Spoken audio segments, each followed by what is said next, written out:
بسم اللہ الرحمن الرحیم۔ السلام علیکم ناظرین اکرام، میں ہوں شاہد محمود ناصر۔ ناظرین اکرام، آج سپریم کورٹ سے جو فیصلہ آیا یا جو کارروائی ہوئی سپریم کورٹ کے اندر، وہ یہ تھی کہ آج سپریم کورٹ نے یہ حکم جاری کیا ہے دوبارہ سے حکومت کو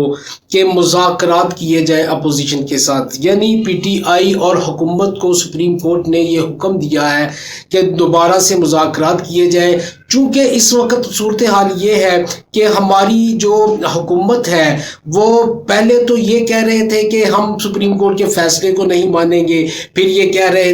تھے کہ یہ سارا غیر قانونی ہو رہا ہے، پارلیمنٹ پہ حملہ کیا جا رہا ہے سپریم کورٹ کی جانب سے اور پارلیمنٹ کی توہین کی جا رہی ہے۔ لیکن آج جس طرح حکومت کے لوگ سپریم کورٹ میں جب حاضر ہوئے تو ایک طرح سے یہ صورتحال تھی کہ انہوں نے ججز کے پاؤں پکڑ لیے ایک طرح سے، اور اس حوالے سے میں آپ کو یہ بتاتا چلوں، صدیق جان صاحب نے بھی یہی بات کی کہ جب ایک طاقتور کے پاس کوئی بندہ چل کے آ جائے اور اس کے پاؤں پکڑ لے تو پھر اسے تھوڑی سی مہلت ضرور دینی چاہیے، تو یہی دوبارہ سے سپریم کورٹ نے کیا، ان کو دوبارہ سے تھوڑی مہلت دی اور ان کو حکم جاری کیا کہ مذاکرات کے ذریعے کسی نتیجے پر پہنچیں۔ لیکن ناظرین اکرام، ابھی جو خبریں آ رہی ہیں اور ابھی جو ویژولز ہم دیکھ رہے ہیں وہ یہ ہے کہ جو مذاکرات ہے حکومت اور اپوزیشن، یعنی حکومت اور پی ٹی آئی کے جو درمیان مذاکرات ہیں وہ شروع ہو چکے ہیں، لیکن یہ سب جانتے ہیں کہ ان مذاکرات کا جو انجام ہے وہ صحیح نہیں ہوگا۔ سب جانتے ہیں کہ یہ دونوں لوگ ایک دوسرے سے 90 ڈگری کے زاویے پہ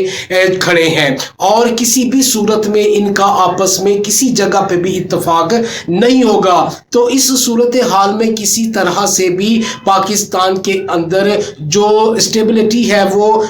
ہوتی بنتی ہوئی نظر نہیں آ رہی اور نہ ہی الیکشن کی صورتحال واضح ہوگی۔ لیکن سپریم کورٹ نے یہ حکم جاری کیا کہ اگر آپ مذاکرات کے ذریعے کسی انجام تک نہیں پہنچیں گے تو یاد رکھیے کہ 14 مئی کے انتخابات کا جو فیصلہ ہے وہ اپنی جگہ کھڑا رہے گا، اور پھر اس کے بعد عدلیہ کے پاس پورے اختیارات ہیں، عدلیہ کے پاس پورے حل ہیں، عدلیہ پھر اس کا حل بھی نکالے گی اور فیصلے بھی جاری کرے گی۔ ناظرین اکرام، صورتحال یہ ہے کہ جو انتخابات ہیں وہ ہوتے ہوئے نظر نہیں آتے اور انتخابات اس حکومت نے نہیں ہونے دینے۔ آج عدلیہ پر دباؤ ڈالنے کے لیے شہباز شریف نے پارلیمنٹ سے جو اعتماد کا ووٹ ہے وہ بھی حاصل کیا، 173 لوگ تھے ان کے اور 180 ووٹ ڈلوائے گئے، اور یہ 180 ووٹ یعنی یہ جو 7-8 اوپر والے ووٹ ہیں وہ آپ بھی جانتے ہیں اور ہم بھی جانتے ہیں کہ جو اپوزیشن میں بیٹھے ہوئے لوٹے ہیں تحریک انصاف کے، انہوں نے ووٹ ڈالے ہوں گے، اور ان کو ووٹ ڈلوانے کے لیے آپ کو یہ بھی جانتے ہیں کہ کس طرف سے دباؤ آیا ہوگا اور کس طرح ان سے ووٹ ڈلوائے ہوں گے۔ لیکن بہرحال جب ایک چیز کی پوری قیمت مل رہی ہو تو اس طرح کے ضمیر فروش جو ہیں وہ کبھی بھی سودا کرنے سے نہیں بھاگتے، تو انہوں نے یہ سودا کیا اور آج 172-73 کی جگہ 180 ووٹ ملے اس جوکر حکومت کے وزیر اعظم کو، اس بڑھاوے کو، اور اس طرح یہ دوبارہ سے اعتماد کا ووٹ لینے میں کامیاب ہو گیا۔ لیکن ناظرین، اس سے کوئی فرق نہیں پڑتا، کیونکہ جو ماہر قانون ہے، جو تجزیہ نگار ہے، وہ یہی کہتے ہیں کہ اس سے نہ تو عدالت پر کوئی دباؤ آئے گا اور نہ کسی بھی طرح سے عدالت ان کے کسی قسم کے دباؤ میں آئے گی، کیونکہ عدالت نے آئین اور قانون کے مطابق فیصلہ کرنا ہے اور عدالت ایک طرح سے فیصلہ کر چکی ہے، اور یہ فیصلہ یہی ہے کہ 14 مئی کو انتخابات ہوں گے، اور اس کے بعد آپ دیکھیں گے کہ اگر اب لوگ انتظار میں بیٹھے ہوئے ہیں کہ کب عدالت وہ فیصلے سنائے گی جن فیصلوں سے پاکستان میں تبدیلی آتی نظر آئے گی، جن فیصلوں سے جو کچھ اس امپورٹڈ حکومت میں بیٹھے ہوئے وزراء اور ان کے وزیروں مشیروں نے جس طرح بکڑ بکواس کی ہے عدالت کے خلاف، عدلیہ کے خلاف، ججز کے خلاف، سپریم کورٹ کے، اس کا کس طرح کس وقت جا کے عدالت اس پر نوٹس لے گی اور بڑے فیصلے کب کیے جائیں گے عدالت کی جانب سے، تو میں آپ کو یہ کلیئر بتا دوں کہ یہ فیصلے 14 مئی کے بعد ہوں گے، کیونکہ 14 مئی سے پہلے تو یہ لوگ جو ہے عدالت کو پوری طرح سے انگیج رکھنے کی کوشش کریں گے، اور ابھی بھی انہوں نے عدالت کے اندر ججز کے سامنے یہی کہا کہ ہم دوبارہ سے مذاکرات کرنے کے لیے تیار ہیں، اور میں ابھی آپ کو بتا رہا ہوں کہ مذاکرات دوبارہ سے اب شروع ہو چکے ہیں، یعنی دوبارہ سے مراد یہ کہ مذاکرات اب انہوں نے شروع کر لیے ہیں، صرف اس لیے کہ یہ مزید ٹائم گین کرنا چاہتے ہیں،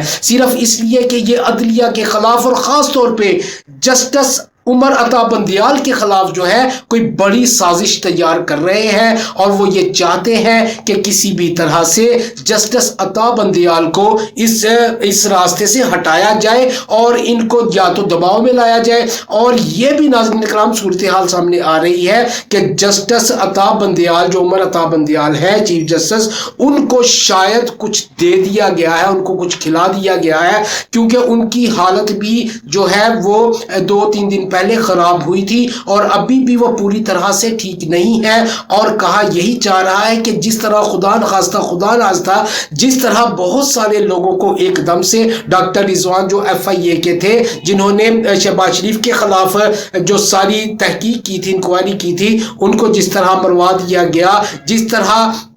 منشی مقصود چپڑاسی مقصود کو مروا دیا گیا، اس کے علاوہ اب پچھلے دنوں آپ نے دیکھا کہ اور بھی بہت سارے لوگوں کو انہوں نے مروا دیا جو خاص طور پہ گواہان تھے ان کے کیسز کے، ان کو مروایا گیا۔ لیکن ناظرین کرام اب آپ یہ دیکھیں کہ لوگوں کا یہ خدشہ ہے، لوگ یہ کہہ رہے ہیں کہ شاید جسٹس عمر عطا بندیال کو بھی انہوں نے یا کچھ کھلا دیا ہے یا ان کو کچھ سنگا دیا گیا ہے۔ بہرحال اللہ کرے ایسا نہ ہو، اور انشاءاللہ جسٹس عمر عطا بندیال صحت یاب رہے اور ان لوٹوں کو، ان غداروں کو کیفر کردار تک پہنچائیں، کیونکہ